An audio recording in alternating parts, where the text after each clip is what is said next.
What is good, guys? It is Spirit of Paradox here and welcome back to another video.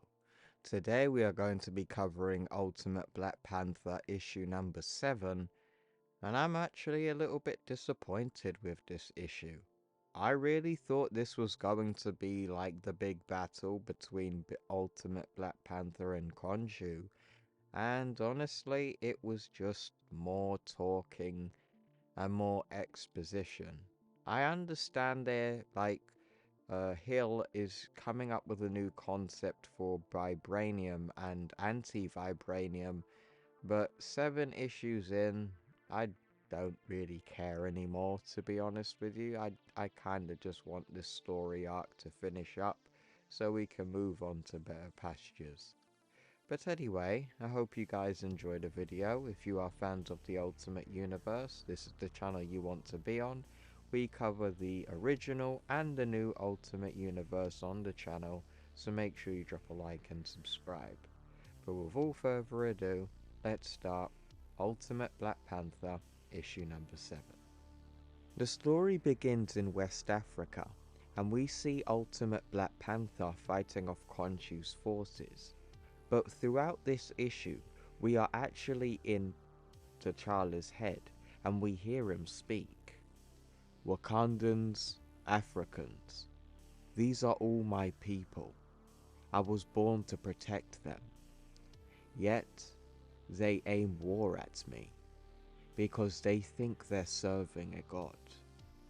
I will not take their lives, but I will show them how a king challenged a god.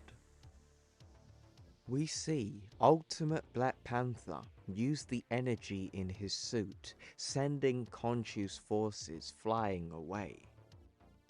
Stored energy in my suit, released in a wave of power. It won't kill them, but it will stop them. Wakanda is at war with people we should be protecting, and it's my fault. And as we see, more of Khonshu's forces are ready to attack Black Panther, but he shouts, "Storm, Killmonger, pacify them," but no one dies. Ultimate Killmonger pulls up on a badass bike with giant wheels. He says, "Tread glider, armed Sonics." Sonics armed. And then we see the forces of Khonshu getting ready for a fight, but Killmonger says, "Fire." As Killmonger uses his sonic weaponry, all of Khonshu's forces become disorientated from the sound. And then we see Ultimate Storm arrive and uses her abilities, using the wind to dispatch Khonshu's forces. As all the pandemonium goes down, Black Panther's inner dialogue continues. "Father, I am commanding powers against the people I am meant to protect, and I have failed you and them." "It's gods and kings now, it seems," says Killmonger. "It's been months of this. The war needs to end.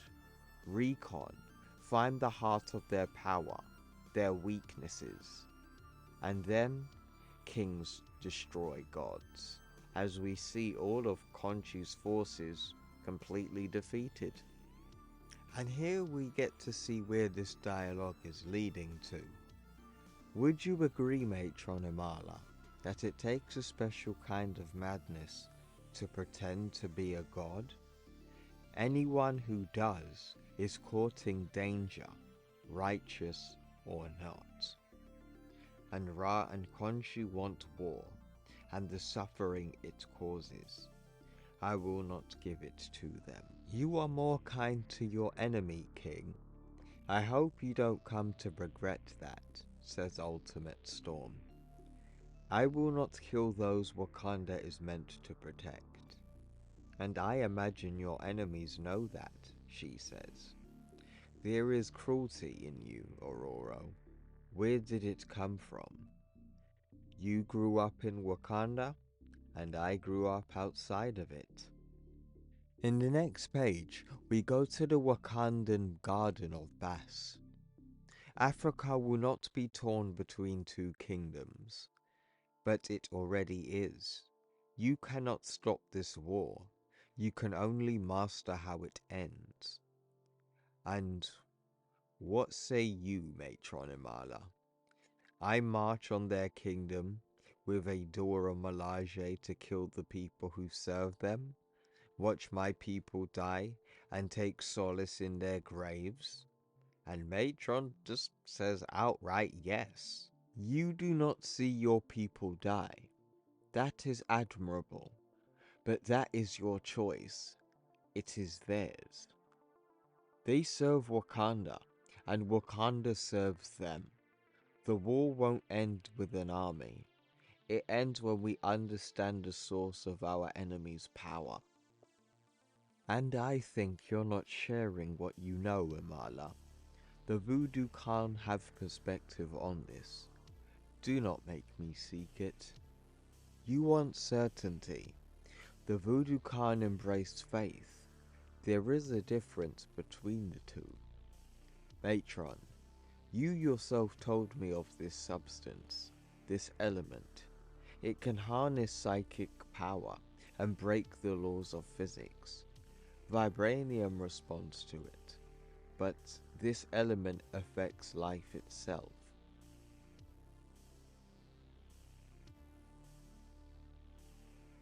Matron asks some interesting questions. What if it had a consciousness, a will of its own? What if it came from the vast cosmos, alive like a seed? What if it is beyond science itself? And what if this living substance was careful to hide its will, but its will was always working? Are you certain that Wakanda controls Vibranium, or does Wakanda serve it?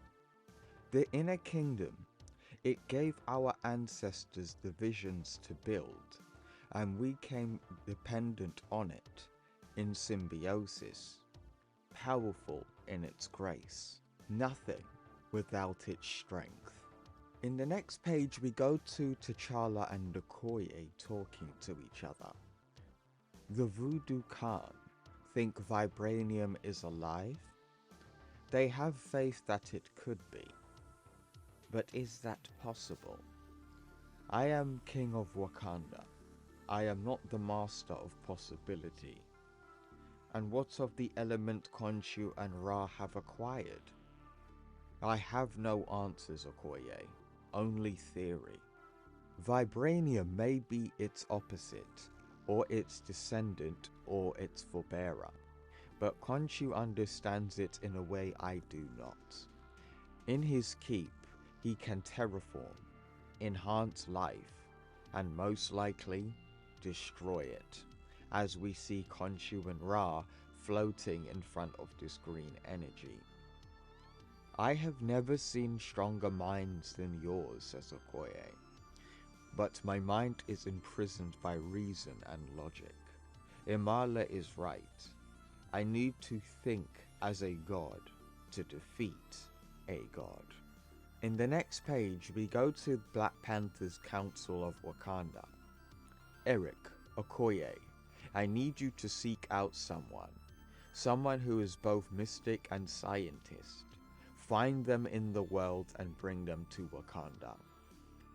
You have a name, asks Killmonger. If I knew whom we needed, I wouldn't ask you to search for them. Chase whispers, hunt rumors, return with someone that is no stranger to mysteries. They will be treated well there, as they help us understand the nature of all of this. Is this an order or a request? Because though I reside here, I do not kneel to you, says Killmonger. I'm asking. You are fluent in the outside world, Eric. Okoye brings the discipline of the Dora Milaje, and she will keep my conscience with you. I will go with Eric. His conscience will be my responsibility. Fine, but do not harm any innocents. We have a kingdom growing around us. It bends the people of Africa to its will. They have turned from Wakanda to a new prophet and its new beliefs. I will remain to remind gods of their fragility, and it begins tonight. And Ororo, before you and Eric go on your quest, please join me on the battlefield. In the next page, we go to somewhere in Africa, and we see the soldiers of Khonshu are rounding up civilians in this village. But one of the soldiers discovers that Black Panther is in the area, and they begin to start firing on him. Ultimate Black Panther shouts, "Ororo, give me the storm," as we see a giant bolt of lightning hit Ultimate Black Panther's suit, supercharging it.